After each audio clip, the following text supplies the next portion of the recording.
Hi guys, and welcome back to Slice Mike. So today I wanted to make a video about how I buy books because I have developed a lot of rules over the years to try and curb the amount of money that I spend on books because it's insane and slightly embarrassing, and I don't usually read all the books that I buy, so what's the point? Feel free to take these tips with a grain of salt, feel free to ignore them, feel free to argue against them, whatever you want. These are the ways that I have created to manage the amount of money that I spend on books, and I've found them to be pretty effective, so I wanted to share them with you. So tip number one is don't impulse buy a book ever. I know this can be hard, but especially if you're in Barnes & Noble or you're shopping on Amazon, you are going to end up spending a lot of money on books that you probably don't really want to read in the long run. They just seem very exciting to you in that moment. I can't tell you how much money I have wasted on books that sounded really exciting in the bookstore, and then you get them home and you're like, why did I purchase this? There must be some sort of witchcraft involved in that to make a book seem unappealing as soon as you put it on your own bookshelf, and you never pick it up again unless it's to throw it away in the dumpster. One thing I definitely recommend is adding that book to your Goodreads TBR. It's a good way to keep track of books that you found interesting at a certain point in time, but you maybe don't want to buy them because you don't know if it's for you just yet. And you should also look at some reviews of people who have read that book. Perhaps you have a friend on BookTube or in real life who's read that book, and you can talk to them about that, and they'd probably have a better idea if that's something that you would be interested in reading.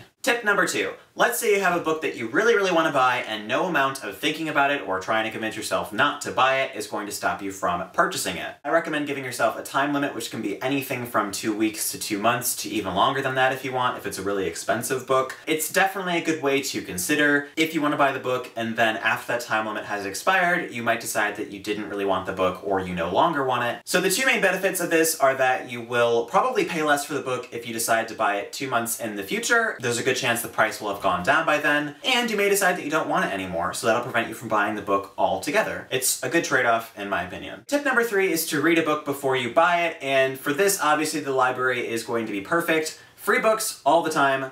There's nothing better than that. The only downside to using the library is that a lot of the popular books have a longer waiting period and more people want to reserve them. So this requires a little bit of effort, but I usually keep an ongoing list of new releases that are coming out in a month or two, and then I check the library database every week or so to see if they've added it to their catalog. Usually once they purchase a book and they know they're going to have them in stock, they add that to their online catalog. So as soon as that reserve function is available, I reserve the book, and I'm usually like in the first 10 people to get that book. So you'll definitely beat the majority out if you keep a careful list of books that you're interested in reading. Another way to read books completely free online is to check websites like Goodreads, which have books whose copyrights have expired, classics like Pride and Prejudice and Gulliver's Travels and whatever else. You can read them completely free online. If you don't like the book, you can avoid buying it altogether. If you do like it though, you can read a little bit of it and then decide whether or not to purchase it after that. Other popular books also likely have excerpts online, like I know The Maze Runner had excerpts going for a while. Just that little bit is sometimes enough to let you know if it's really something that you want to read, so that could be helpful as well.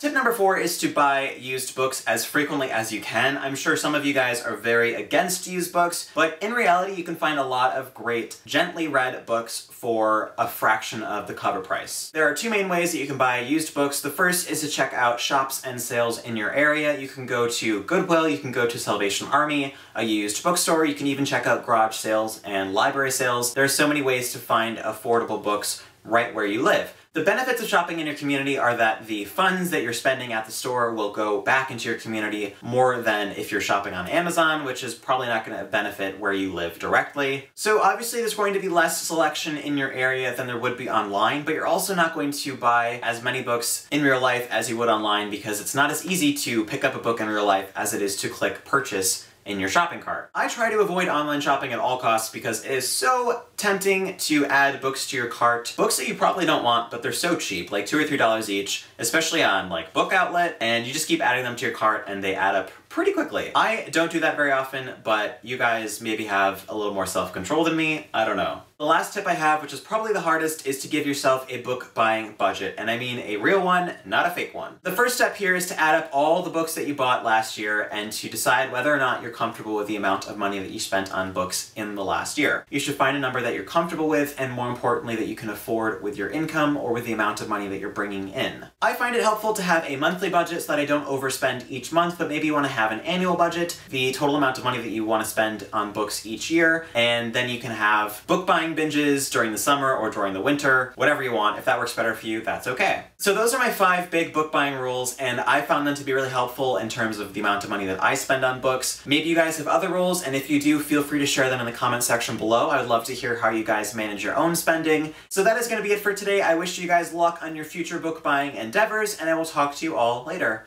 Bye!